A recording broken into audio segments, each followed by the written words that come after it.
I thought I had them.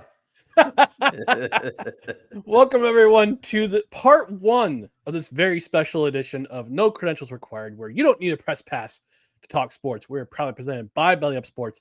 My name is Ron McCarthy. I'm one of the co-hosts. To my right is a man who is still looking for his first pair of Air Jordan 1s, Dustin Henry. Dustin, how are you doing today? I'm doing all right. I thought I could get them at MSG, but MJ took them back. Before I tried to get in there. But he said the technology had advanced a long way, and he was right. He was right.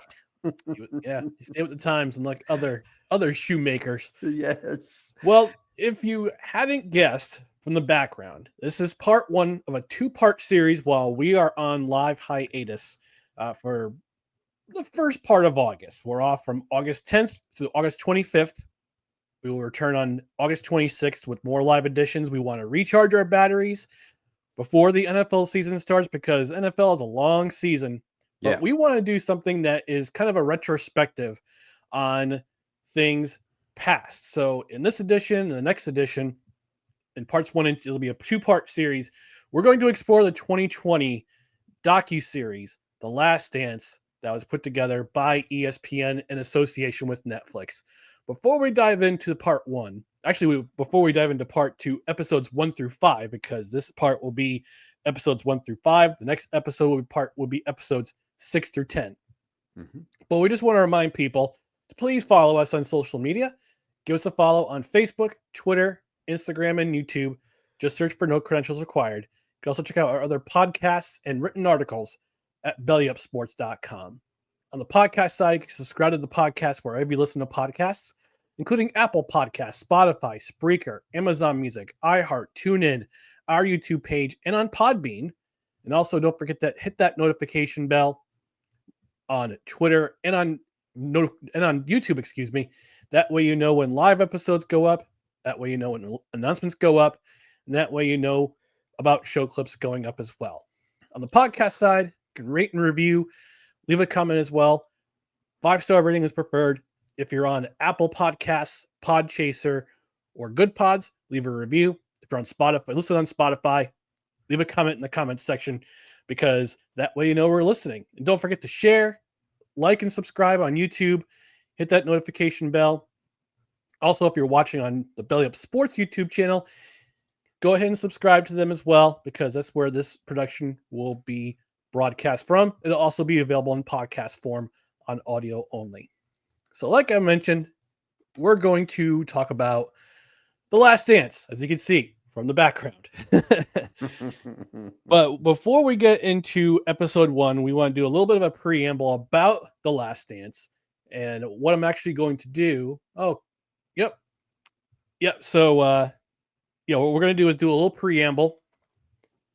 And we're going to talk about this series. So I'm going to have Dustin lead off and give you his preamble about The Last Dance. So go ahead, my friend. All right. And before I jump in, I just have to say that every time I hear Podbean, I feel like saying fresh brewed audio for your ears. Podbean, if you're listening, you can use that one. You might just have to pay me a little cheddar. But we are here to discuss The Last Dance. And I just want to say this documentary, I was worried. When I first, the first thing I have in my notes, because it was a question I had for myself and for you, Ryan. And I think we're both going to reveal whether this influenced us one way or the other. But this doc was a very special thing when it came out at the time. Okay. We all know what happened in 2020. I'm not going to dive into it here. It's not the place for it, but we do, I think, have to keep in mind the climate. This documentary for myself and a lot of people was something to look forward to when there wasn't a lot else to look forward to during a time. So I was wondering if that was going to paint my perception of this doc and if it was going to be one of those things that was kind of a memory of that time. And I think the reason that, I'm going to kind of reveal it a little bit here. The reason I think that it holds up is because it's a time machine. It's a time machine not only because of when it came out, but it's also a time machine because they have that footage from the 1997-98 season, and they have Jordan and other players and interviewees reflecting at the current time, which was 2020. And then they have all the archival footage.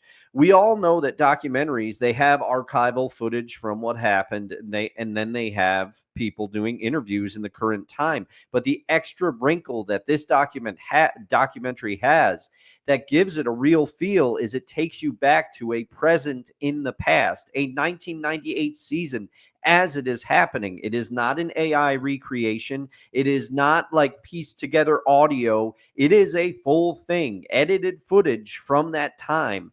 And I'd be curious to see what their original plans were to do with that footage. You know, it's kind of like the Beatles movie, Get Back, that came out a couple of years ago. They had all that footage and it was just waiting to be used. I wonder if I wonder what the original intent for this 1997-98 season documentary footage for the Bulls was supposed to be used for. But to me, that's what takes this documentary and separates it from others, is that present that is in the past. Yeah. Yeah. And they're talking about it 20 years later, because just from some facts about this documentary, it was recorded in 2018. And the first trailer was released on Christmas Day 2018. Oh, I forgot about that. The release date was supposed to be June 2020, which was after the NBA season ended. But because of the times being what they were, as you mentioned, Dustin, and everything, basically the entire world stopping. No live sports, no sports scores. Sports Center was just basically, well, here we are. It's day X of the world shutting down. Yeah. ESPN, and they did their due diligence. I guess basically what they rushed they were making so many changes to this production. They released the final trailer on March 30th of 2020, and they moved the premiere from June 2020 to April 19th, 2020. And this is what they said when they released a statement to that. This is the quote. As society navigates this time without live sports, viewers are still looking to the sports world to escape and enjoy collective experience. We've heard the calls from fans asking us to move up the release date for the series, and we're happy to announce that we've been able to accelerate the production schedule just to do just that. This project celebrates one of the greatest players in dynasties ever. We hope it can serve as a unifying entertainment experience to fill the role that sports often play in our lives, telling a story that will captivate everyone, not just sports fans. Close quote. And this miniseries, it was released weekly. I remember this distinctly. What they did was that they released it 2 episodes at a time. So they released it. The first 2 episodes came out April 19th, 2020. And then the last 2 episodes 9 and 10, were released on May 17th, 2020. So for 5 weeks, this series went on 2 episodes each. So you had one. I remember correctly. Episode 1 aired. The first episode would air at 8 p.m. The second episode would air at 9 p.m. And there were actually 2 versions. There was one version where it was uncensored, which is on Netflix and on ESPN. Yep. And then there was another version that was censored. So the cuss is taken out. At least it would be on ESPN2 and ABC. So ESPN, to their credit, we give them a lot of flack on this particular program. Some of it's justifiable, some of it's a little unfair. But in this circumstance, with the way the world was back in April 2020, they had to release it early. And I'm very thankful that they did, because it kept a lot of us sports fans sane, I guess you could say, as the world stopped. Oh, yeah. I remember distinctly talking to a friend of the show and local cred head, our buddy Scott. He was like, this is much watch TV. This is what I look forward to all day. And we were talking about how much we were enjoying this. Yeah. And man, what a time and what a memory there. Yeah. I remember a friend of the show, he may have been in this show, but I wasn't sure if he was around for the weekend. CERN. He used to be a frequent Dolphins writer on Belly Up Sports, but he did basically an entire series, like a live blog about this particular series. And even my father, who doesn't like basketball, like we grew up, my father, my mother tolerated us watching basketball at their house during the Jordan era, between myself, my brothers, their friends, my brother's girlfriend, then fiance, then wife, watching the Jordan Bulls during this time period. Even my dad watched, and my mom watched The Last Dance, and they both enjoyed it very much, especially my dad. So, because he also followed the 76, the 1970s Knicks as well, so he remembers Phil Jackson. Oh yeah. So we're gonna get into it, and we'll start with episode 1 of The Last Dance, and we take you to 1997, the 1997-98 season. And then we just kind of do a flashback. We go back in time to 1984, 1985, Michael Jordan's rookie season. And we start to see the cast of characters in this documentary. Michael Jordan, obviously, this revolves around, this series revolves primarily around Michael Jordan. But he's not without, they're not without other characters. You got Jerry Reinsdorf, who was the primary owner of the Chicago Bulls. And the White Sox at the time, correct? And he's still the owner of the White Sox. Okay. You got Scottie Pippen, who was basically Robin to Jordan's Batman. Of course, yeah. You've got Dennis Rodman, who, he's nuts, but the dude can ball. You've got Phil Jackson, head coach and headmaster of this particular team. Yeah. But before I get my thoughts about this stuff, I'm going to bounce it over to my co-host here and have him lead off with his thoughts about episode 1. Oh, you always let me lead off. You're so polite that way, Ryan.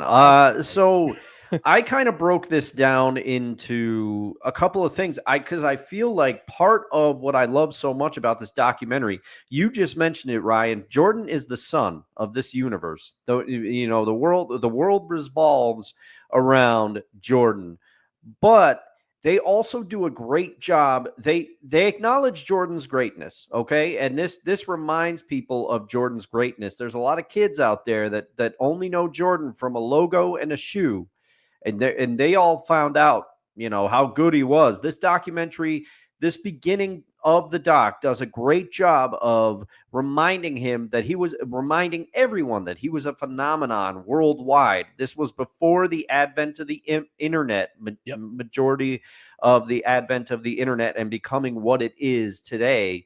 And there were people still over in other countries that, even if they didn't watch basketball, they knew who Michael Jordan was. They knew what an icon he was. From the shoes and everything else. But while Jordan is the son of this universe, they do a great job, I think, of focusing on the other characters, quote unquote, in this story and the role that they play. And so I feel like each episode of the documentary kind of has a different focus. And I have in parentheses under episode 1, Jordan, Krause, Reinsdorf. Because I think that's the 3 people that this episode focuses on. You have to start with Michael Jordan. You have to start with Michael Jordan, of course. But you have to acknowledge Jerry Krause's role in putting this team together. And also Jerry Reinsdorf having the courage, I mean, to use an overused term, to hire Krause when he says straight up in there were other people that told him, don't touch the guy, don't deal with the guy. And Jerry Reinsdorf said that he believed in Jerry Krause and thought that Jerry Krause could put together a good team. And guess what? He did. But the episode does a great job of setting up the friction between Krause and the team and Jordan. And, I thought it was worth noting that Coach Smith, Jordan's coach at Carolina, improved him to go pro. And right off the bat, you just realized that Jordan was different. The league was coming out of a positive era for it because of Bird and Magic. Bird and Magic, that story's been told 1,000 times. They revitalized the NBA. There's no denying. But drugs were still a problem in the NBA. And Jordan tells that story about when he went into that hotel room and what he saw, and he didn't do any of that. And he doesn't drink or anything. He does now because he's drinking and smoking a cigar like a boss throughout this whole thing. Right? The Churchills. Yeah. But everyone, and Reinsdorf is very good because he says everyone knew as soon as Jordan was drafted. He set the tone early. Everybody knew as soon as the Bulls drafted him, he was the best on the court. They knew what they got in Michael Jordan. And, it really does a good job of setting up the friction between Krause, and you're already starting to see Jordan and Scottie taking shots at Krause in those or in this early episode. So it's and he's getting booed by the fans even back then. So this episode does a great job foreshadowing. And with that, I'm going to send it over to you, Ryan. All right. So episode 1, we get the introduction. I guess I mentioned we get the introduction. We get Jerry Reinsdorf, who, like you mentioned, Dustin, he promotes Jerry Krause, who was a scout for the Chicago White Sox, to the GM position in 1985. Here's what I think drives Bulls fans and White Sox fans equally insane. Jerry Reinsdorf has always had a history of promoting from within. Still does it to this day. And it just drives people. It just drives fans of both teams equally as angry. They're just angry. There's repeated efforts for Jerry Reinsdorf to sell the team, both the White Sox and the Bulls, because it just seems like, yep, I made my money. I got my championships. The White Sox even got a championship in 2005. Yes, they did. That's the last title that a Jerry Reinsdorf team has seen. And we haven't seen one since. But you talk about the beginning. It's the 1997 NBA Finals. They just beat the Jazz in 6 games. Michael Jordan's being asked, did he blow it up? Do you start all over? And he says, and I quote, and I wrote down the quote. Like I said, I've taken copious notes. Yeah. Ryan and I both. Getting direct quotes from every player and coach and owner and GM. He said, we are entitled to defend what we have until we lose it. Which is telling because, again, you go back to the friction that started to begin, not so much in 1984-85, but the next season, which we'll cover in episode 2 coming up in just a moment or two. We get to Jerry Krause, who says organizations as a whole win championships. And again, it's the relationship between management and employee. It's a tale as old as time. Yeah. And you talk about and Michael Jordan had to defend himself. He had to defend not himself, but the players, saying, look, yeah, we won as an organization, but the players were the ones who were at the forefront. Like, yes, the ticket sales do their job. People, the attendants at the arena, like security, vendors, they do their job. The inside people, the organization, the scouts, trainers, they all do their job. But the people who are actually doing the job on the court or on the field, that's the players. They're the ones who actually win the championship.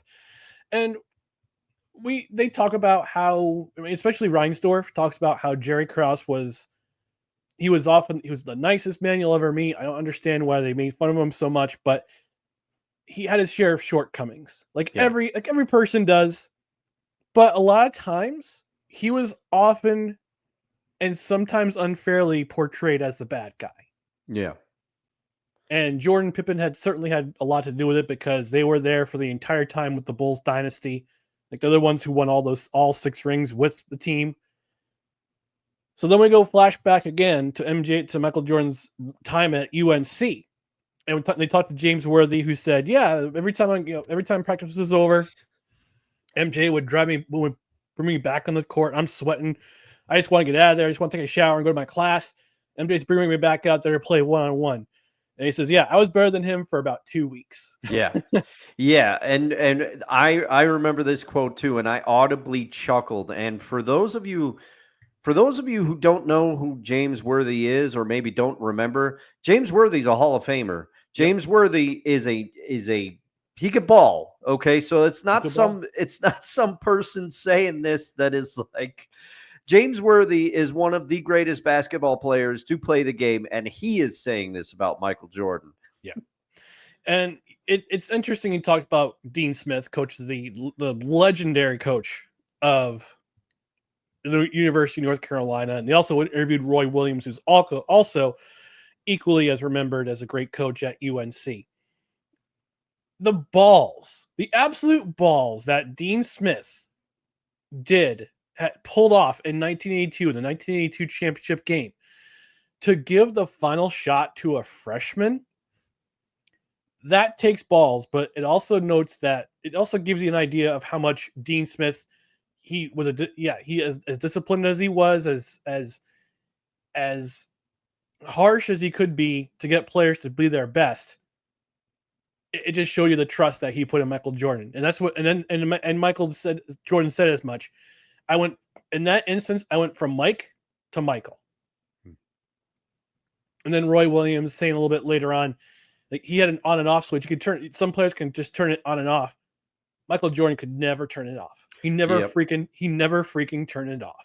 Then it goes more into his, go ahead. That is a theme that we will see throughout this documentary. Exactly. And when we go to his rookie year, he declared, like you mentioned, Dustin, he declares after his junior year, goes to the NBA draft, drafted by Chicago because Houston needed a big man. They drafted Hakeem Olajuwon. They did all right. Portland had Clyde Drexler, who played the same position as Michael Jordan. They took Sam Bowie. Mixed results there. Yeah. And then Chicago, the Bulls, take Michael Jordan at number 3. And it's funny that the producers, when they interviewing Michael Jordan, they mentioned the Bulls traveling cocaine circus. And you just hear Michael just audibly laugh out loud when he's like, I've heard of it. And he's just like, everybody's got, go into the room. We're in a preseason game in Peoria because apparently there's nothing better to do in Peoria, Illinois. Goes to the hotel room, knocks on the door. They're all looking at him. Got your lines over here. You got your dope smokers over here. You got your girls over here. And I'm like, I'm out of here. And wise decision by him. And I'm just going to wrap it up to episode 1. It seemed like nobody believed in Michael Jordan at the time because you hear the interviews from Walt Frazier, Clyde Frazier, from Mark Eaton saying this is a big man's league. No one player can carry a team. No, especially nobody especially not a guard. And he wanted to earn everyone's respect, and he did that in 1985, in 84, his rookie season of 1984-85, which moves us to episode 2. And I'll start with episode 2. Yeah, you lead off. This one revolves more around Scottie Pippen. At the time, at the 1997-98 season, Scottie Pippen is one of the most undervalued players during that season. He was 6th on the team in salary. He was 122nd ranked in salary in the NBA. He basically took a Tom Brady discount for a very, very long time.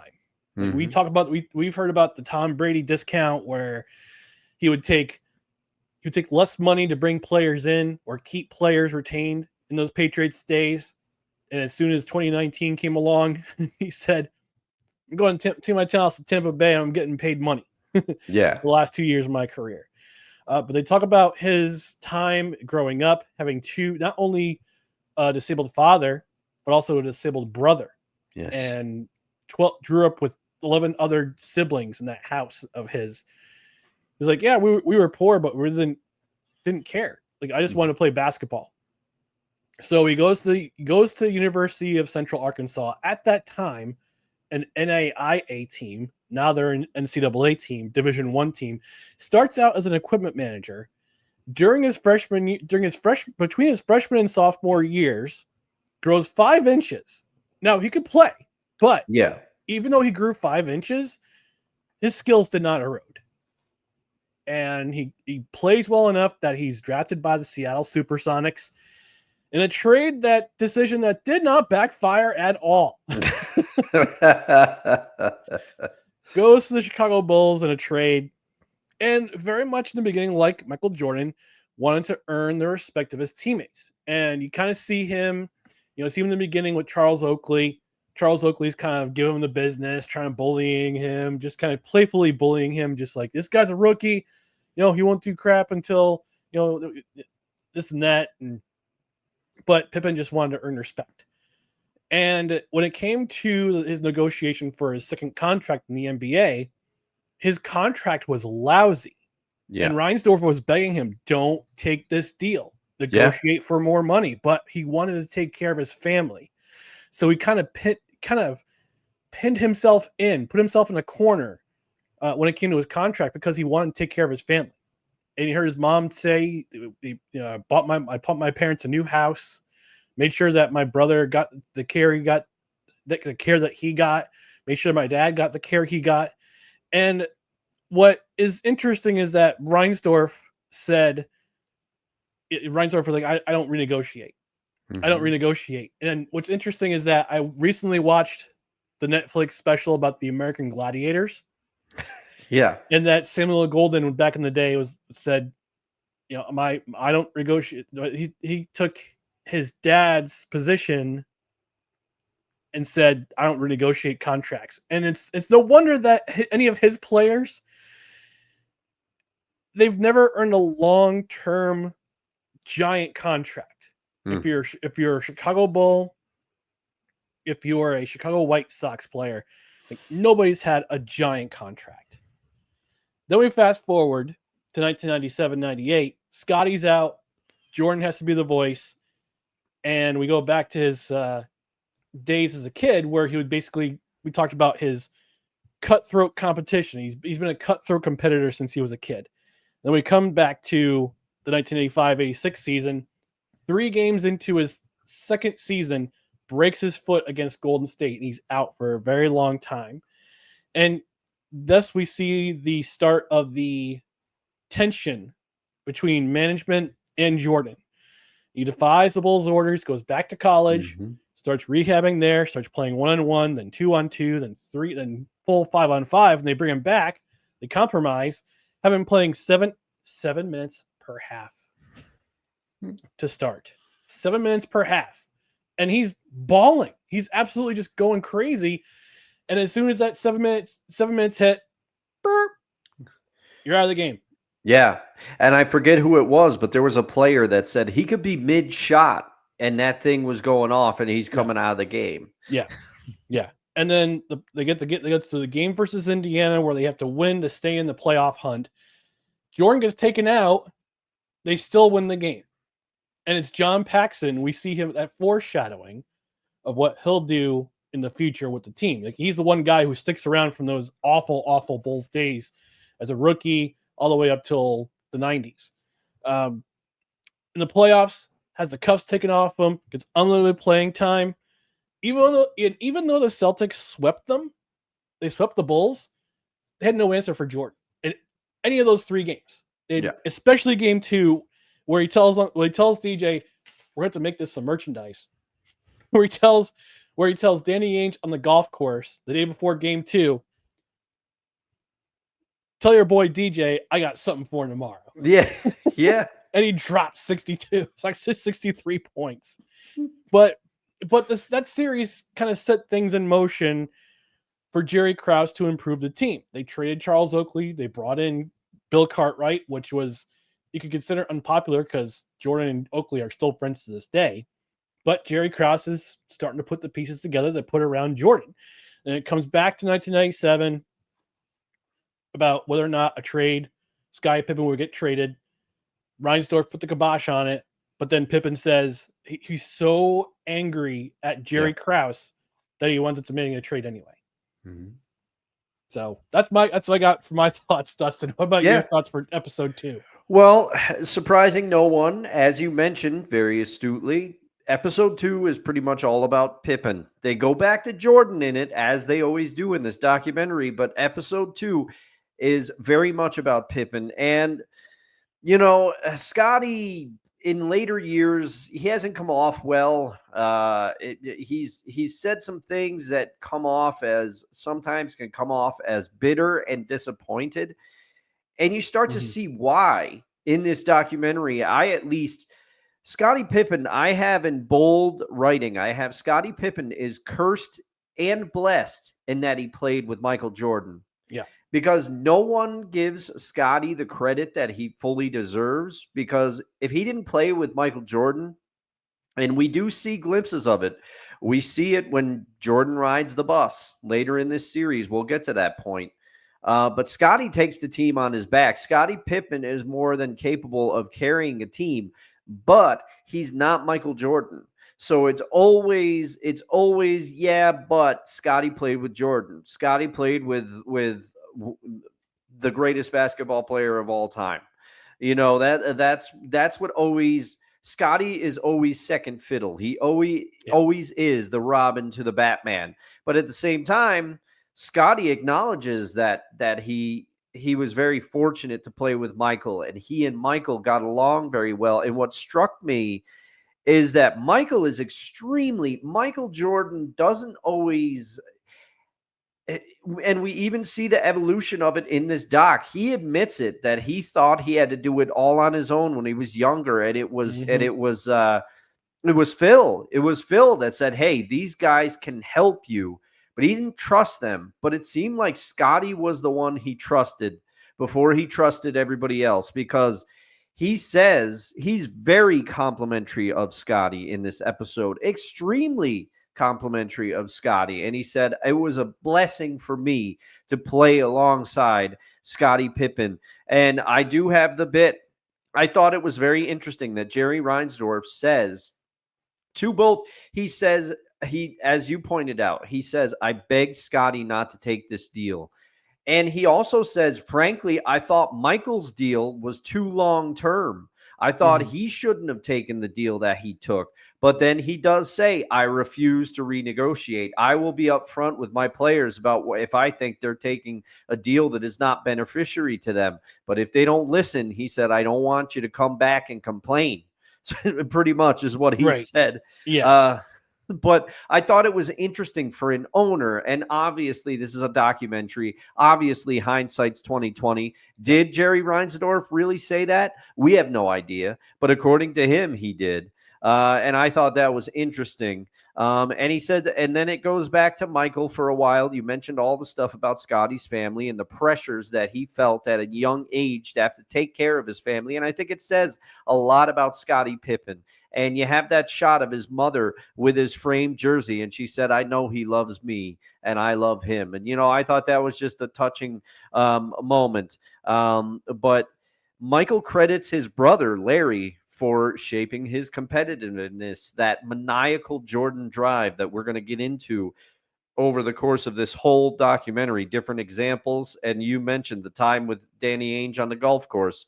We're going to see a similar quote from Magic in about episode 4 or 5, I think. And but yeah, the time limit that Jordan had to go under, and I just couldn't believe that he's playing 5-on-5 and rehabilitating. And the thing where he says the Bulls knew something was up, because when I got back, he goes, my calf was stronger on my injured leg than my non-injured leg. And, and he goes, and the Bulls knew something was up. And you hit on it, Jerry Krause starting to put the pieces together around Jordan. And one of those key pieces is in '86. Krause revamped the team, adding Horace Grant. That was one of the key additions there. So you and I hitting on a lot of the same things, but this episode was Scottie Pippen driven, episode 2 here. And this is why I think this doc is doing such a great job. Again, they go back to the sun.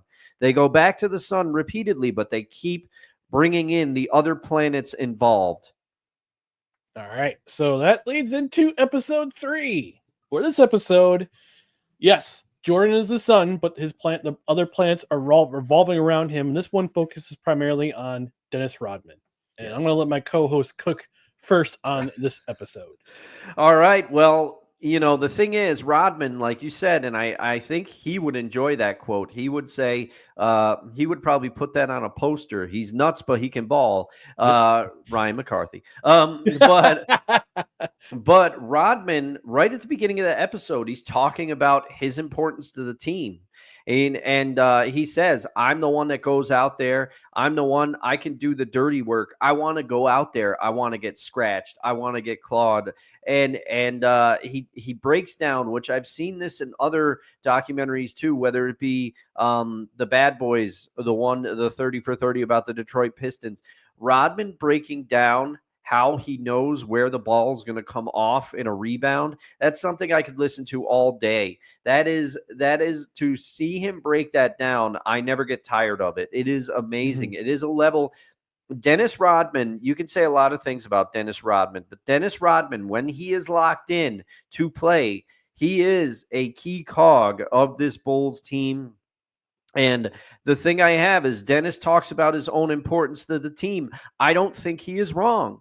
Jordan also talks about the team turning it around when Dennis was straightened out. In that 98 season, they started scuffling. That 97-98 season, by their standards, they lost 7 games, and they didn't lose their 7th game until like I think their 52nd game the season Yeah. before. So they came out and they were stumbling. And Michael Jordan says, the king of kings here, he said, we started to turn it around once Dennis was straightened out. And once Mhm. they talk about a pivotal scene where I forget who it is. They said that Dennis was very good, but he just wasn't always locked in to play well. He didn't always want to play, and it shows Dennis Rodman drinking a beer and kind of nonchalantly walking down a hallway in the arena. But Jordan says Dennis didn't apologize to me, but he came to a hotel. He came to my hotel room and said, "Do you have an extra cigar?" And he says that Mhm. was Dennis's way of apologizing to me. And once he did that, he said Dennis knew he effed up. And he said once he did that, he was straight as an arrow. And he says he credits Dennis Rodman, which is huge. He says Dennis is the reason we turned it around. Yeah. This episode chronicles Dennis's rise in Detroit. The documentary gives time and importance to all players and coaches involved while acknowledging Jordan is the star of the show. Skillfully done. I have it underlined in my notes. This episode does center around Dennis Rodman primarily, and the Pistons get a lot of time in this. And I just remember how much I disliked the Pistons and Isaiah and Lambeer. I didn't like any of them. Okay. But the second star of this episode to me is Doug Collins, but also Doug Collins's hair. We need to talk about Doug Collins's hair from this episode. It is something to behold. But Michael Jordan acknowledges, he said, Doug Collins understood me. Doug Collins pretty much catered the team to Jordan. And I thought it was very interesting to see Doug Collins sit there, because he says that he recognized there was a certain point, I think it's in episode 4, but he says, I started to realize Phil could probably be the coach. But there's a quote from Doug Collins. He's complimenting Jordan, but in this way, I think he's also putting himself over, to use a wrestling term a little bit. He said, when I was coaching Jordan, he was the league's leading scorer. He was the MVP of the All-Star game. He was a defensive MVP. So I think that's Doug Collins' way of saying, I knew what to do with him too. So I did enjoy that. And they get into the Jordan rules here, and all the Pistons admit that they interview in this series. The Jordan rules were a real thing. And you start to see the Pistons are the reason, just like the Celtics were the reason for the Pistons before them. They had to get past the Celtics. The Bulls had to get past the Pistons, and Michael Jordan says because of the way the Pistons played, we had to get tougher, and all the weight training. That's when all that kicked in because of the Pistons. But yeah, this is and then it goes back to Dennis Rodman, and it just shows how mercurial he is. But I think he fit in on the Bulls perfectly and the Pistons before, because Chuck Daly was the one that could rein in Dennis Rodman and keep him grounded. And when he went into the Bulls, and credit to Jerry Krause here again, he said, I think we have the locker room that will be able to handle Dennis Rodman, because when Dennis was on the Spurs, he was spiraling out a little bit. But you can see that a combination of Phil, Michael, and Scottie were able to manage Dennis and rein him in and get the best out of him. Yeah, I agree. Yeah, in episode 3, we like you said, this one revolves around Rodman a little bit. We talked about how it talks about how he held out for in the preseason because he wanted a new contract. Mm-hmm. Did not have a strong start to the 97 season. You talked about that ejection. I think it was Judd Bushler who talked about Rodman getting tossed in an early game, in an early season, a game early in the season where they lost. But then he locked in after you mentioned that Dennis came to Michael Jordan's room and asked for a cigar because he knew he knew he had to lock in and be a better teammate. And after that, Rodman locked in and became the guy who Jordan relied on when Pippen was out, because remember, Pippen was beginning his season on the injured list. He was out for the first 2 to 3 months of the season. So we go to his days in Detroit, actually his days at Southeastern Oklahoma University, the Savages, and talks about his childhood, how he was kicked out at 18, was sleeping in friends' backyards, friends' porches, and decided to go to school. And he has a 30 for 30 of his own life, his own 30 for 30. But in this one, he was just talking about his time with the Bulls and with the Pistons. Pistons drafted him in the second round in 1987, I want to say. If I remember correctly. I believe so. But Rodman crafted his game to be an annoyance. If you're a hockey fan, think Brad Marchand, think Theo Fleury, like that type of player. He wanted to be annoying. He wanted to annoy you. He wanted to play so physically. He wanted to take you out of your game physically and psychologically. That's what the Pistons did back in those days with Mahorn and with Lambeer. Like, he was part of those guys, but Rodman was the reason why he was called the Worm. Yeah. For such a long time. And a little real-time research, he was drafted in 1986. I was close. 1986. Very close. But I wasn't sure if it was him or if it was John Sally who said, if you come to it was that sociology professor who said, if you come to Detroit, you are gonna get in a fight. And Rodman was the guy Rodman, Lambeer, Mahorn, Sally to an extent. Yes. All those guys. So we come up to the 86, 87 season. Doug Collins is named head coach. And Collins does, to his credit, he unlocks a lot of Michael Jordan's abilities. And we see it very early on. Now, I just want to preface this in that every year that Michael Jordan was a member of the Bulls never missed the playoffs. That's going back to his rookie year. They were taken out in 4 in the opening round against the Bucks, swept by the Celtics in 86 and 87. In 88, they beat the Cavaliers in 5, lost to the Pistons in 5 the next round. Then we come up to 1989 in that famous series against the Cleveland Cavaliers. And we see the shot. That was the beginning of Jordan's ascension.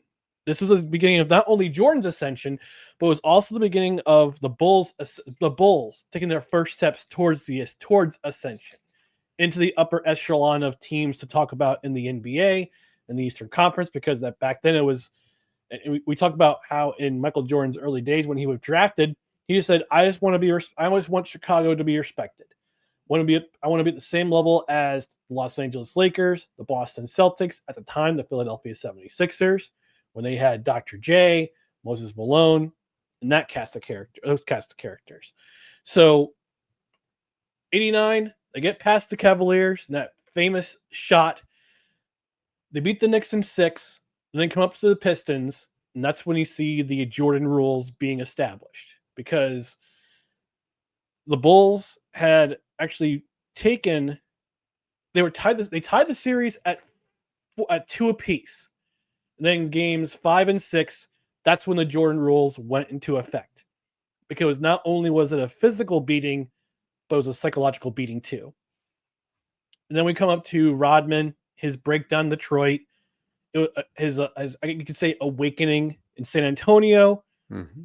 And then he wears out his welcome in San Antonio, becomes a free agent, and they decide to try to bring in Dennis Rodman, and nobody wanted anything to do with him until Phil Jackson met with him, and they just they took a walk. Phil Jackson made Dennis address him as, made him take off his hat, take off his sunglasses, address him as politely as he could, and then they talk about Pippen. They talked to Pippen at their first practice together after he signed, and he said, "Like a hand in the glove." And by the way, Scottie Pippen sounds like Tony Atlas, but with a bass voice. We tried to do Scottie Pippen impersonations in the green room. We can't get down there. We can't. Our voices aren't deep enough. We're tenors in there, and Mr. Pippen is definitely a bass. Yeah. So then we fast forward to 98, January 98, December 97, January 98. Jordan keeps getting asked. Phil Jackson, he keeps getting asked. Every player keeps getting asked about whether or not this is their final season together. Jordan keeps giving the same answer. I ain't going to tell you. Mm-hmm. Then we're introduced to the Sniff brothers. Michael Jordan's security detail. And you see, it's just a funny, it's a funny little aside, talking about how Michael Jordan has his own security detail and they keep him in check and make sure he's okay. Gets back and forth. Then we come to the end of the episode. Scottie Pippen returns, and Rodman starts to spiral because he's not the number 2 anymore. He's not the guy. He's not the glue guy that keeps everybody in check. Pippen's back. Rodman says, "I need some time off. I need a vacation." And you hear Michael Jordan in the interview saying, "Anyone who needs an effing vacation, it's me." Yeah. And he also says, "You let this guy go for days in Vegas. He ain't coming back." Which is exactly what he did. Yeah. Phil Jackson gave him 48 hours to go to Vegas, and MJ says, "Yeah." As soon as Phil said yes, he was on the plane from the first plane to Vegas, and that's where he was. And that's where we come to the end of episode 3. But we're gonna take a quick commercial break. When we come back, we're gonna discuss episode 4 and episode 5 of The Last Dance. So stay tuned, stand by for more No Credentials Required. Hey everyone, it's Ryan from No Credentials Required to talk to you about one of our newest partners at Belly Up Sports, SeatGeek. Yeah, live sports is great on television, but the feeling of being at the arena is a priceless experience. That's why our friends at SeatGeek are there to help you find the best tickets at the best prices. Not only can you get tickets to sporting events, but you can also get tickets to concerts, comedy shows, musicals, and more. Search for your desired event now at SeatGeek.com, enter promo code BellyUpSports at checkout, and you save $20 off your first purchase. SeatGeek. Life's an event. We have the tickets. And man, wouldn't you love to have SeatGeek back in the day when Michael Jordan was playing? Oh man, I would have loved it. I would have loved it too, but back then the internet was very, very young and we did not have a great website and a great affiliate sponsor like SeatGeek, because on SeatGeek you can look at their pricing tool to find the best tickets at the most affordable prices, like that handsomely voiced man said in the advertisement. But it's not just NBA games you can find. NFL's coming soon. Major League Baseball's in full effect. NHL season, they just announced their schedule about a few weeks ago. But it's not just sporting events. You can also find Broadway shows, plays, musicals, comedy events, anything that requires a box office ticket. You go to SeatGeek.com. Again, you use their pricing tool, gives you the most affordable, gives you the best tickets at the most affordable prices. But here's what you can do to save more money. You can use that promo code, which is on the screen, Belly Up Sports at checkout, and you get $20 off your first order of $50 or more. So you get multiple tickets, cost you $50 or more. Use that promo code Belly Up Sports at checkout. You get $20 off your order of $50 or more. So you can go buy yourself another ticket or get yourself a nice, get yourself a big beer at the at the event you're going to. So SeatGeek.com, promo code Belly Up Sports at checkout. You get $20 off your first order of $50 or more. All right, let's talk about episode 4 of The Last Dance. And it starts off with Dennis Rodman going MIA. And you see the ticker at the beginning of the script on the graphic where it says Dennis Rodman is gone for 48 hours with permission for 48 hours. Then it keeps going and it keeps going and it keeps going with it, and it says, and eventually it says without permission. And there's footage of him taking kamikaze shots with his friends, dancing with girls. At the time, he was dating Carmen Electra. Yeah. And by the way, even though this was filmed in 2020, I'm sure if you look at current pictures now of Carmen Electra, still got it. Yep, still got it. Never lost it, Carmen. Never lost that fastball. And she says that I wasn't aware. I didn't know he was. He took a detour because she said that dating Dennis Rodman had its occupational hazards, and this was one of them. Mm-hmm. And the fact that Michael Jordan had to go to Vegas and get him was telling, because he was the guy who was, again, before Pippen came back from his injury, Rodman was the number 2. He was the guy, the reliable guy that the team relied on to be kind of that veteran presence, to get the loose rebounds, to get all that, to do the dirty work. And when Pippen came back, Dennis felt like he was the third wheel. And Michael Jordan had to literally show up in Vegas at his door in his hotel. He's like, I don't care what he had in his bed or who he had in his bed. I just knew how we to bring him back to practice. That's what I was told to do. And Rodman says, and I wrote this quote down, we got along so well because we want to win a championship. And even though they were enemies back in the day when they were wearing different uniforms, when Rodman had a Pistons uniform and Jordan still had his Bulls jersey, they were enemies then, but now they're wearing the same jersey. And Dennis starts to understand, that's why we got along so well. Even though we were two different people, he's more driven than I am, but I still wanted to win a championship. Now, Dennis gets dragged back to practice, but still doesn't miss a beat. Yeah. You'd think he would be worn out, hungover, getting off of a bender. He's still leading the pack when it came to the Indian run that they did every single practice. Nobody could outpace him. The punishment, and Rodman took off to the front, and Jordan said it because Jordan said nobody is running. We're all going to jog. We're all going to jog to kind of lessen the impact of this thing. And Dennis gets to the front and he sprints. And Jordan says it took us 3 or 4 laps to catch up to Dennis. Yeah. I think he said Phil forced Rodman to slow down because he was outpacing everybody. He wanted to make sure nobody was tired during practice. And then we come to Phil Jackson's story. Before we get to his story about his playing days, his parents, his childhood, I wanted to make the point, and so did everybody else, that Phil understood boundaries. Phil Jackson understands boundaries. He knows when to push a player and he knows when to back off.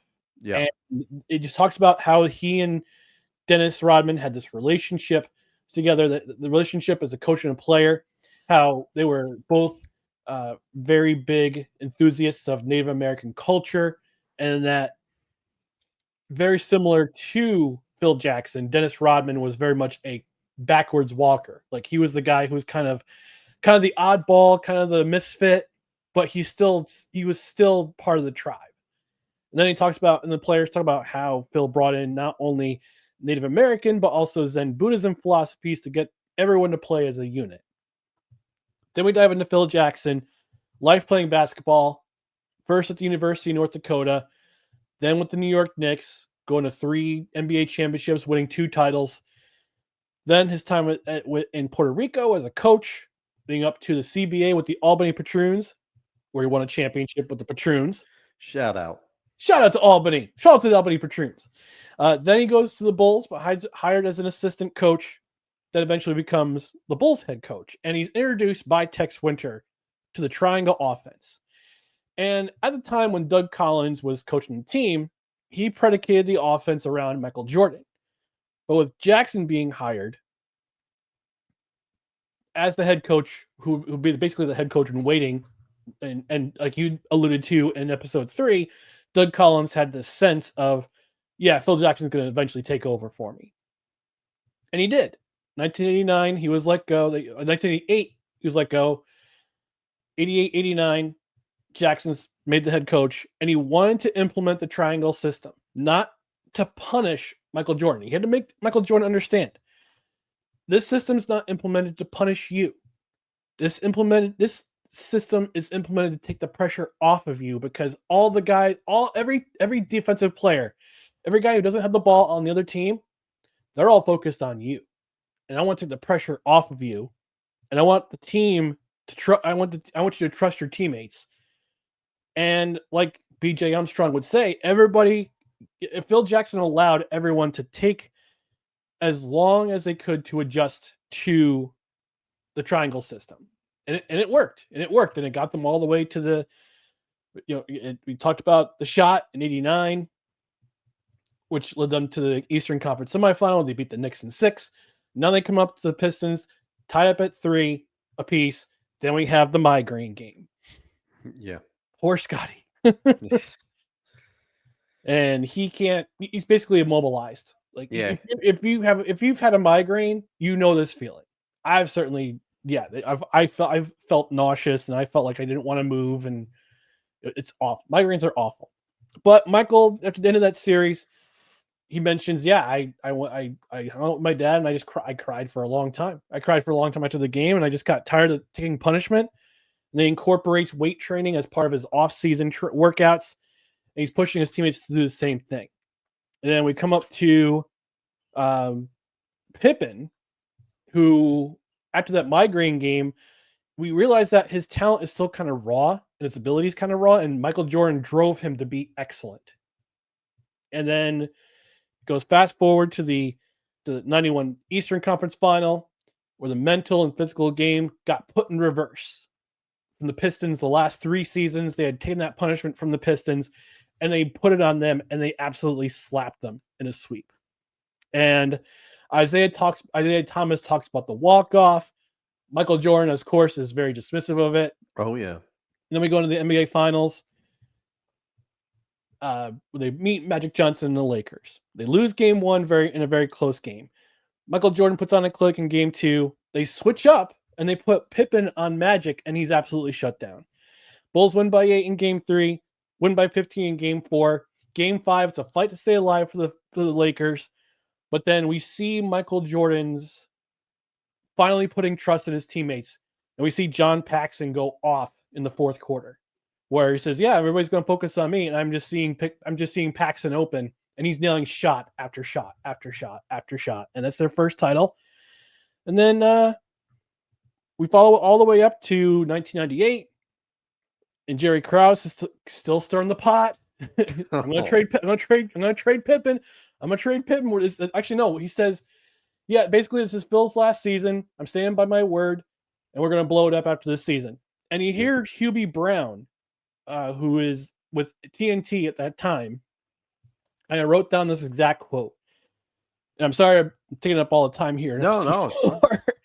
But he says, and I quote, he says, "It's very cold, it's sad, and really think about this performance and loyalty really think about the performance and loyalty by the coaches and players are just being thrown out the window." And they have a 23-point lead in Utah midway through the 2nd quarter. They have a 23-point lead, and they blow it. And they get swept by the Jazz in the regular season, and what would eventually be an NBA Finals rematch. And that's what I have written down for episode 4. Dustin, what are your thoughts about episode 4? Well, episode 4, as you have astutely pointed out again, and you hit on a lot of points. So I'm going to try to hit on some things that you didn't already hit on, but I'll probably fail. But episode 4, I have parentheses Phil. That's what I have for episode 4, because episode 4 is about Phil Jackson.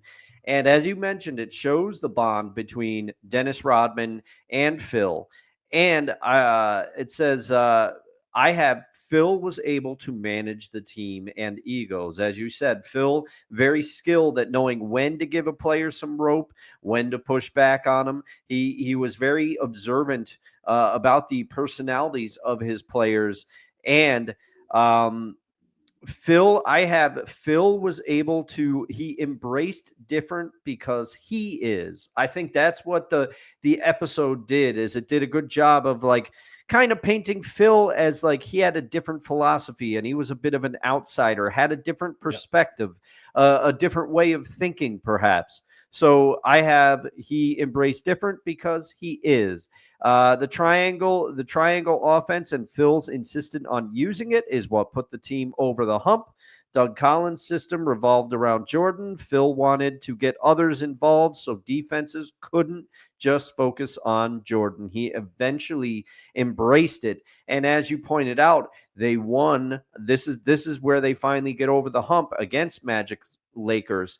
And there's a clip where after they win, Phil hugs Michael and he said, "You did it the right way. You did it the right way." There's a quote in there. But then I have the whole thing about Isaiah not shaking hands, and I'm sorry, Isaiah just never comes off. I want to like Isaiah Thomas. He is one of the greatest. Jordan even says it. He says greatest point guard to play the game. He says it in. I'm getting into episode 5 a little bit here, but he says greatest point guard to play the game is Magic Johnson. Right behind him is Isaiah Thomas. He is a great player, no matter how much I hate him.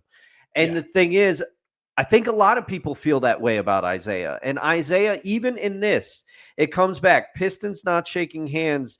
There's an interesting dichotomy between what John Paxson says that he remembers about Detroit and Boston. Paxson says that there was an unspoken thing, like you kind of, when the torch was passed, you acknowledged and shook the hand of the other team. And Isaiah says, no, the Celtics walked off the court on us, and I went and I found Kevin McHale, and it is after that he shook my hand. And the footage backs up what Isaiah says. But it's interesting that Paxson was like, no, I remember McHale shaking their hands, all this stuff. Isaiah's right about that, but Jordan looked at it and he says, BS. And that's how I felt too. BS. You should shake their hands. That's not how the torch was passed, Isaiah. If the Celtics did it to you, that doesn't mean that you should then do it to the Bulls. I can't get behind. There's something about Isaiah Thomas. But it's very interesting for me, Ryan. The main thing, and what I'll close episode 4 out with, it's very interesting for me having just finished Winning Time, okay? Winning Time, which talks about this finals in the book, and it's kind of, it's in the closing or Showtime, The Rise of the Los Angeles Lakers. Showtime is the book. My apologies. Winning Time is the series that it's based off of on HBO. Having just finished reading Showtime, that book kind of paints it as, James Worthy, the Lakers were able to eke out a win in game 1, but James Worthy is injured for that series. And they kind of say, they put a lot of it, the Lakers' perspective, at least through Jeff Pearlman's eyes in this book, they put a lot on, James Worthy was out for that series. And if James Worthy was in, it might have been different because they had to rely on, I think, Byron Scott. And they said, Byron Scott, great player, but no James Worthy, which is true. True. But to look at the Bulls' perspective of this, nobody was. Michael Wilbon says at one point, and I know this was slightly before this, but Michael Wilbon says at the beginning of episode 5, I think the 92 Bulls team is one of the best teams ever. And this is 1991. This is when the Bulls finally get over the hump. So the team was already there. I think it's interesting to hear the perspective of the Lakers. Oh, if Worthy is in this series, it would have been a different series. I don't think it makes a difference. I think the games would have been closer, but I think the Bulls would still prevail. But it was different. Jordan said we knew we had them after game 1 because we didn't play well and we still almost won. So he's like, we knew we had them after game 1. We knew we could beat them. We knew we would beat them. So it was very interesting for me having kind of the two different perspectives of that series. I had the Lakers perspective from the book. I had the Bulls perspective from The Last Dance. Yep. Which leads us to our final episode of this particular episode of our series, which is episode 5 of The Last Dance. And I'm going to give my co-host his final words on episode 5 before I go into my full-fledged thoughts. All right. I'll try to keep this one brief, but see, Ryan, I don't know if you've watched other Netflix documentaries, particularly not the 30 for 30s. I know this was done by ESPN in association with Netflix, so it's not the typical Netflix documentary, but Netflix documentaries always get derided there's always one random episode where you're like, oh, this is just a filler episode because it's not following the format. And episode 5 is a episode where I think Netflix documentary deriders would say, "Oh, this is a filler episode because it's not following any one person." But episode 5 might be one of my favorite episodes of this entire series, and it's because it focuses on Jordan, Shoes, and the Dream Team. That's what I have in my parentheses on the episode, but the opening, first of all, crazy to see Kobe Bryant in this. I almost forgot that they got Kobe for this. And it was right before it was, I know you said that it was shot in 2018, but you got to remember when this thing came out, Kobe had just passed away tragically months earlier. I think it was January 2020 he passed away. Yeah, you're right. So it was crazy to see Kobe in this and opening with the 1998 All-Star Game, one of my favorite scenes in this entire series because it also reestablishes what this documentary does so well. In that 1998 All-Star Game, you see Kobe and you hear them talk about Kobe. And he says that little Laker boy is going to go at everybody. He goes and takes the game. Kobe's 19 years old at that point, but you see a convergence of generations. Magic is the coach of the West. Bird is the coach of the East. Jordan is one of the older holdover players. Reggie Miller is there as well for the East. But then you see footage of Kevin Garnett. You see footage of Kobe Bryant. So to me, there's 3 different generations of the NBA in that one All-Star game, and it's very cool. It's one of the things. And then they talk about Jordan gets the All-Star MVP trophy, of course, and he says that thing to Gary Payton at the end. And Gary Payton says, "We know you'll be in the finals. We hope we see you there." So it's kind of interesting to hear the glove just be like, "Yeah, we know you're coming out of the East. Nobody's beating you in the East." But spoiler, the Sonics do not get there, so Glove has to wait. But so then it goes back into they go into the Jordans a little bit and how that happened, and they do a great job of passing that up because Jordan decides to what could be his final game as a Chicago Bull at MSG, which he says one of his favorite places to play. He goes back to 84. He puts on that for the first Air Jordans. So they use that as a great opportunity to segue into what the movie Air covered, I think, so well. And I won't go into that all that much because we've covered it on previous topics. Go back in the archives to watch our review of Air. But I have in my notes, it said, we said it in our Air review, but Dolores Jordan is a force because Dolores Jordan says, you got to hear them out. You may not like what they have to say, but you have to listen. And he basically says, okay, Mom. Okay. But this is where we start to see Jordan's maniacal drive strike again. And this is what I was referencing.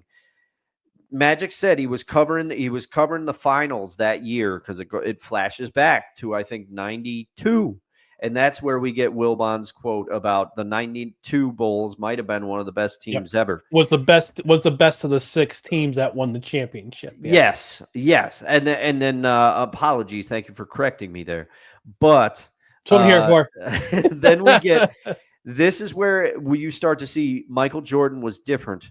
And you see that there were things where Clyde Drexler says, Jordan and I are the two best in the NBA, but I'm not going to get into a battle of words with Michael, a war of words with Michael. And Magic said, I was covering the NBA finals for, I think, NBC that year, he says. Yes, that was his first full season with NBC. Was right after it was the year after. Actually, it was Yeah, it was the year after the diagnosis. That was the same season he was diagnosed with AIDS. Yeah. With HIV. Excuse me. Yeah. So then he says, Michael and I are playing cards the night before game 1. And he says, first of all, Michael's not satisfied with beating you. He wants to step on your neck. He goes through that whole thing. But he says, I got something for Clyde tomorrow. He said, you know what's going to happen tomorrow.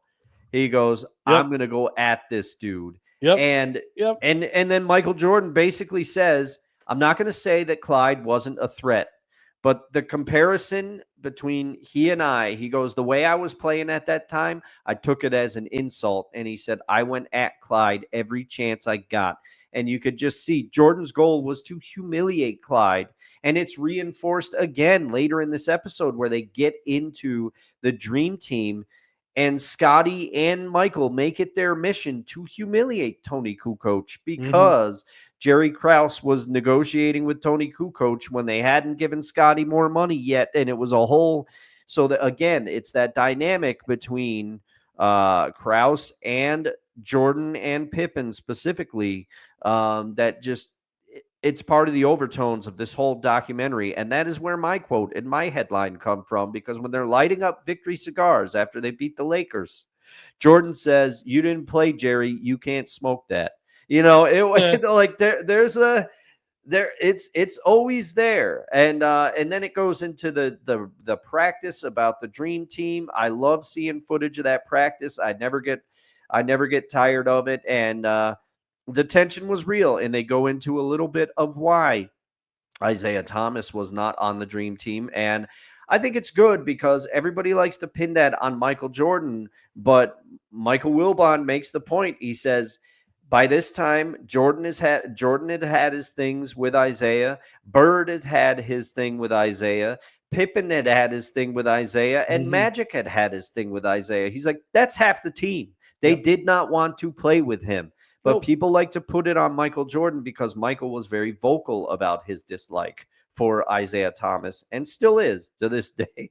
And then they get into the pressure on Michael and kind of he didn't back a political candidate, but he made a contribution, but he didn't come out and endorse him. And I could see both sides of this. I could see how people wanted Michael to come out, but I could also the enormous pressure on Michael Jordan. And he even says, I viewed myself as a basketball player. Nothing more at the time. If that was wrong, it might have been wrong, but he said, that's how I viewed myself. I didn't view myself as, somebody who could make change or use my platform. I'm an athlete, not an activist. Yes. And I tried to put myself in those shoes. I don't know how I would act in that situation, but I cannot imagine the pressure. And like I said, I could see both sides. And the last thing I want to say, because I don't want to forget it, I love the part where Michael Wilbon, he's getting shouts out from me this episode. I always like Wilbon, but he says, when he talks about Tony Kukoc battling back in the second game when the Dream Team faced off Croatia again, Tony Kukoc played a lot better. And Michael Wilbon says, I think the Americans did not understand how tough guys like Tony Kukoc are because of where they've had to grow up. They do not understand and they cannot understand the war-torn dynamics that these people have had to grow up with. So to call them soft, he basically says it was idiotic. And credit to Tony Kukoc for battling back after that. All right. It's my turn. It is. So yeah, we go back to the beginning, and immediately in episode 5, you get the graphics in loving memory of Kobe Bryant, because he had passed away in that tragic helicopter crash in California months before, along with his daughter, I think his oldest daughter. Yeah, was also in the crash. Gigi. We go to the '98 All-Star game. Michael Jordan versus Kobe. And Michael, you kind of see that Michael Jordan sees a little bit of himself in Kobe, and he says to him, like, I give him my number. I said, you need help with your game, you call me anytime. Like, he had that free access to Michael Jordan. You kind of see Kobe carrying himself a lot like Michael Jordan's career. Yes. From his court, from his play on the court, to how he talked to people. They have that similar tone of voice, that similar, their inflections very similar. Like Kobe modeled that after Michael Jordan. Because we talked about the sneaker endorsement. Converse, they already had Bird, Magic, and Isaiah. Adidas, which Michael Jordan, that was his preferred sneaker before he signed with Nike. He wanted to go with Adidas, and Adidas said yes, but also no. Because they were kind of a mess at the time. And I'll put the link in the description about with our review of Air. We talked about it 2 summers ago. But at that time, they were a small company, primarily known as a running shoe. And Michael Jordan was basically their first endorsed athlete, despite hesitation. And this is the biggest in terms of endorsements. In terms of careers, it's actually one of the biggest what ifs in sports, probably ever, because we talked about in episode 2 how Jordan defied Bulls management when it came to his recovery from his broken foot. They said it was a 10% chance that he could break it again, and that would be the end of his career. What would have had happened if Jordan's career ended after he broke his foot again in '86? Would Nike be what it is today? Because his agent David Falk said that by year 4 they want Nike, when they put out Air Jordans, when they put out the Air Jordan sneaker, by year 3 they wanted 3 million in sales. They had 126 million by the end of his rookie season, which blew out their expectations. Yeah. So you see him wear the same sneaker in his last game at Madison Square Garden. He was saying, basically my feet were bleeding by the time the game was over, but I was having a great game. And they won that game. He had 42 points. Then we go back to the NBA Finals against Portland. They didn't really focus a lot on that because of what happened. They won in 6 games.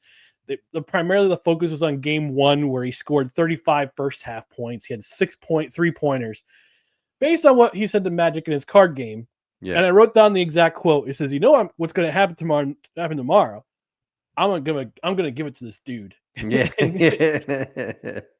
And he said, basically I went and had him every single night, and they won in 6 games. But then they go up to the 92 Olympics.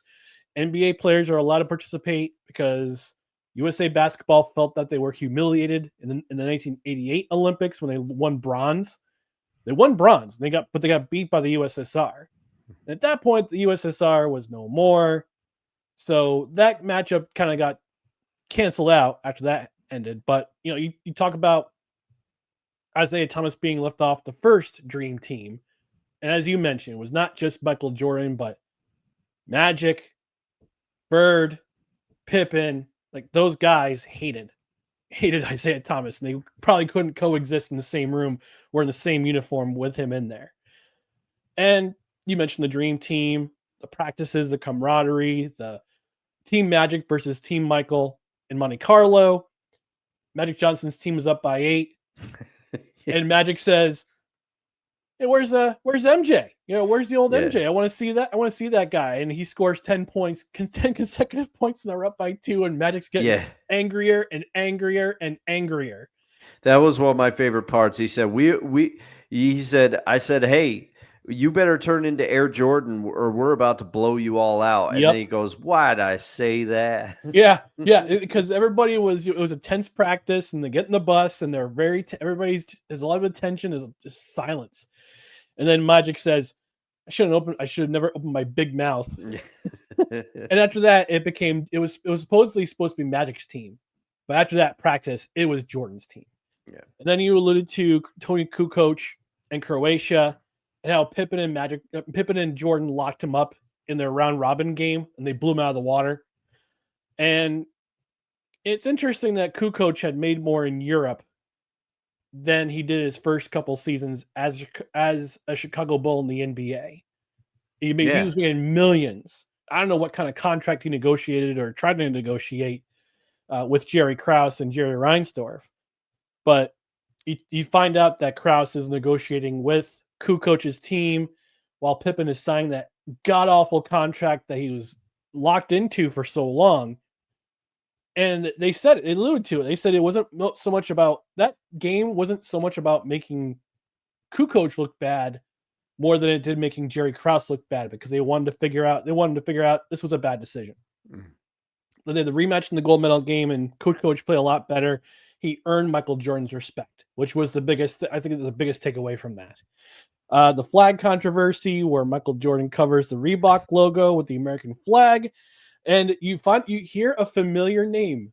I don't know if you noticed the name that he said when he was getting driven in that bus, where he says Harvey Schiller's a dick. Harvey Schiller was an executive with Turner Sports, with Time Warner during the WCW versus WWF days. Yes, he was the executive that basically cut off WCW from doing a lot of things that they couldn't do. Then WWE took over, and they won the Monday Night Wars. So then it goes into the political thing, and how Michael Jordan didn't endorse a specific candidate, and he said in a very flippant comment, but it holds true, Republicans wear Nikes too. And we talk about Michael Jordan saying, I'm an athlete, not an activist. And we talked to Barack Obama, who always makes everything about himself. That's why I hate Obama. He just takes everything about himself. He's like, well, for a guy like me who's just trying to get his political career going, I didn't really appreciate what he said. He said what he said. Get over it, man. But then the last part of the episode, we come back all the way back to 1998. It talks about the demand for tickets because it's possibly Michael Jordan's last season in the Bulls uniform. He wanted 12 to 20 tickets per game. Other players did too. And you hear the former PR exec for the NBA saying that it was a challenge at Chicago, but it was also a bigger challenge on the road.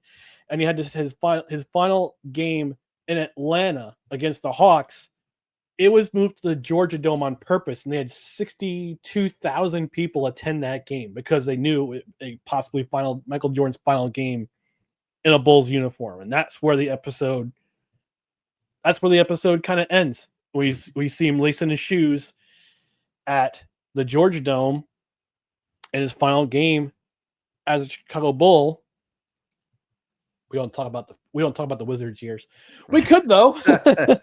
There's no documentary on that, but I'm pretty sure there will be very, very soon. Oh, one other fun fact about The Last Dance. Mm-hmm. Michael Jordan did not want the interviews to be at his home because he wanted his privacy respected. So they had it done at 3 different locations. Okay. And I guess 2 of them were at producers' houses, and in one house I think they rented somewhere. Yeah, it's funny. You could see him with, I'm assuming a glass of, it's brown liquor, but I'm just going to say scotch. And then you got some cigars, man. He's just living it. And there's already things. Watching this documentary has jogged my memory for some of my favorite things are coming up in episodes 6 through 10. Yep. So tune in for that. There's going to be some quotable moments, specifically one reaction by Michael Jordan to a Gary Payton quote that he says. We're gonna see that there's so much. I love this documentary, and I'm gonna say it, Ryan. I feel like this documentary reminded me how much I love the NBA back in the day, and Same.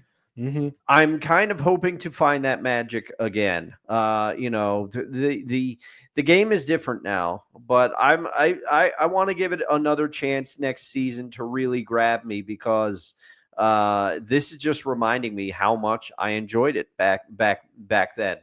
And there's a certain kind of this documentary elevates it to the status. You know how you look back fondly on baseball? There's something different about baseball of a certain time. This documentary is giving me that for the NBA right now. Maybe it's the headspace I'm in, because I just finished the Laker book, and I've thought about rereading the book of basketball. Maybe I'm just in the headspace, but man, this documentary is good. Yeah, I kind of want to reread the Dream Team book by Jack McCollum, who was used to be a columnist, used to be a writer for Sports Illustrated. And my second year going to the Outer Banks, I read that book cover to cover. But I had it on an iPad at the time, but I have to find the hardcover for it, or soft cover, and reread that. And yeah, it like you said, Dustin, it does take you back. Part of it's the music, listening to hip hop and rock in the '90s, Beastie Boys, a lot of that, LL Cool J, a lot of those groups, NWA. The music brings you back, but also just the players, the type of style of basketball they played. It doesn't exist anymore in the NBA, and maybe that's I'm not a get off my lawn type of guy. When it comes to the NBA, yeah, it definitely this documentary definitely makes me long for those days. But things always come back to. Things always come back, so old things could be new again very, very soon. We hope, but that's just me. But yeah, NBA, find me a reason to follow, please. Find me a reason to follow the NBA. So, but we're gonna wrap things up for the first episode of our 2-part series of our retrospective about The Last Dance.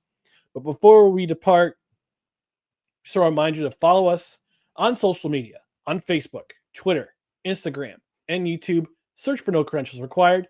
Also, check out our other podcasts and written articles at bellyupsports.com. You can also subscribe to the podcast on your preferred platform, including Apple Podcasts, Spotify, Spreaker, Amazon Music, iHeart, TuneIn, Pandora, our YouTube page, and on Podbean. Don't forget to hit that notification bell on Twitter and on YouTube so you're notified about our live shows, about show announcements, and whenever we put up our clips of our show. On the podcast side, again, rate, review, comment, 5-star ratings preferred. Leave us a review on Apple Podcasts, Good Pods, or on Podchaser. And also, if you're on Spotify, leave a comment. If you're also watching this on the Belly Up YouTube page, subscribe to Belly Up Sports on YouTube. And also leave us a comment about your favorite memory of the Michael Jordan Bulls, particularly the first 5 episodes of The Last Dance. But we're going to get out of here. Thanks for joining us on this first part of our No Credentials Required special, where you don't need a press pass to talk sports. We are proudly presented by Belly Up Sports. For Dustin Henry, I'm Ryan McCarthy. Part 2 will be coming up next week. We hope you join us then. Until then, take care. Good night, everybody, or good morning, depending on when you're watching this. Or maybe even good afternoon. Perhaps. Truman Show.